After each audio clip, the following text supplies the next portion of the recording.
नेपाल तथा इन्डियामा एकदमै धेरै बिक्ने एकदम धेरै व्यक्तिहरूले खानी गर्नुभएको एउटा प्रोडक्ट रहेको छ इनो। इनो नेपालमा तथा इन्डियामा धेरै बिक्ने गर्छ र नेपालमा विशेष गरेर इनो फार्मेसी लगायत किराना पसल, डिपार्टमेन्टल स्टोर सबै ठाउँमा पाइन्छ। तर यहाँहरूले इनो खाइरहनु भएको मिलेको छ छैन, कति समय खाने र कस्ता व्यक्तिहरूले खानुहुन्छ र कस्ता व्यक्तिहरूले खानुहुन्न भनेर आज मैले यहाँहरूलाई सानो भिडियो ल्याएको छु। मी सञ्जीदेवकोटा निपुण च्यानल स्वास्थ्य टिप्स। Welcome everyone. इनो भन्ने यो प्रोडक्ट छ र यो प्रोडक्ट यहाँहरूले धेरैले खानु भएको छ। यो वास्तवमा किन खानी गर्नुहुन्छ यहाँहरू र यसले काम के गर्छ?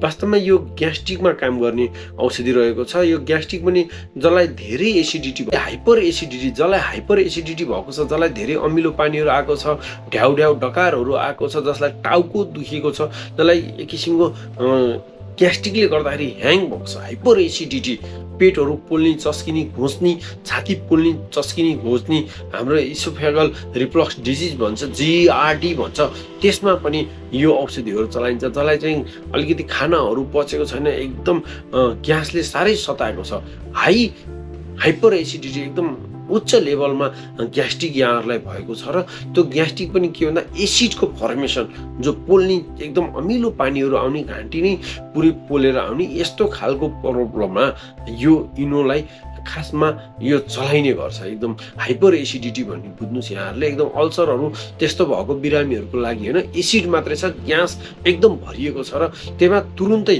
यसले 5 मिनटमा रिलिफ, 5 देखि 6 मिनटमा रिलिफ दिन्छ भन्छ। यो खास ग्ल्याक्सो कम्पनीद्वारा निर्मित एउटा कम्पनी हो र यसको एमआरपी अहिले 16 रुपियाँ मार्केटमा अहिले 16 रुपियाँ पर्न गइरहेको छ, नेपाली 16 रुपियाँ पर्दछ।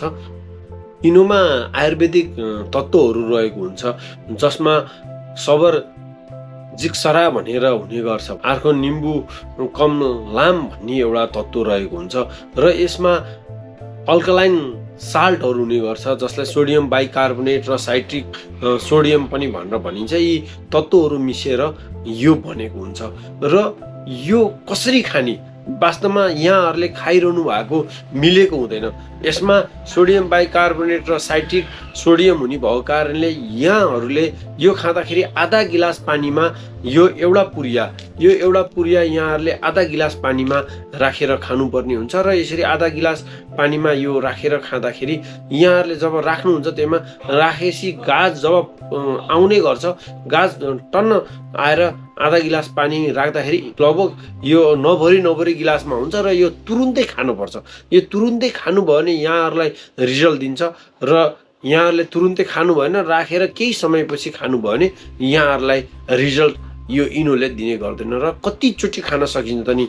इनोको 2 पुरिया खान सकिन्छ दिनको, एउटा खाएको 3 देखि 4 घन्टापछि अर्को खान सकिन्छ र यो लगातार यदि यहाँहरूले खाइरहनु भएको छ भने 14 दिनभन्दा पछाडिसम्म खानुहुन्न। 14 दिनभन्दा पछाडि यदि यहाँहरूलाई खाने विचार छ भने बरु अरू एन्टासिडहरू खान सक्नुहुन्छ, पेन्टोप्राजोलहरू यस्ता लगायतका औषधिहरू यहाँहरूको डक्टरको सल्लाहमा र एन्टासिड झोलहरू खान सक्नुहुन्छ। तर यहाँहरूले यत्तिकै खानु मिल्दैन। यो इनोको के साइड इफेक्टहरू छ भन्ने धेरैको जिज्ञासा हुनसक्छ। इनोको खासै त्यति धेरै साइड इफेक्टहरू छैन भनिन्छ, किन भन्दा यो आयुर्वेदिक र बेकिङ सोडाहरू मिसिएर बनेको कारणले धेरै साइड इफेक्टहरू छैन।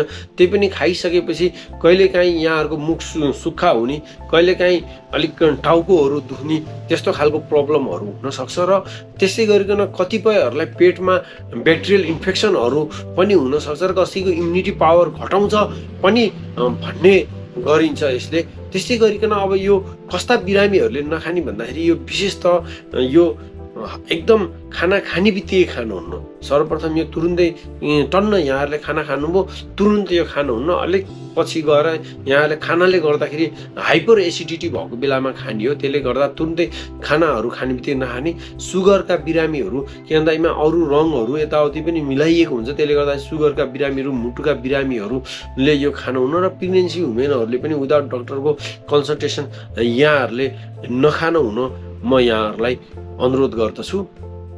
र यो इनो सम्बन्धीको सानो भिडियो एउटा रहेको थियो, त्यसको लागि मैले यो भिडियो ल्याएको थिएँ। यहाँहरूलाई यो भिडियो कस्तो लाग्यो? यदि यो भिडियो यहाँलाई राम्रो लाग्यो भने यसलाई लाइक कमेन्ट सेयर गर्दै यस्तै औषधि सम्बन्धी जानकारी स्वास्थ्य टिप्सको लागि मेरो स्वास्थ्य टिप्स च्यानल सब्सक्राइब गर्दै बेल आइकनलाई पनि दबाइदिनु हुन म हार्दिक रिक्वेस्ट गर्दै आजको भिडियो यही इन गर्छु। See you guys, bye bye, in another video.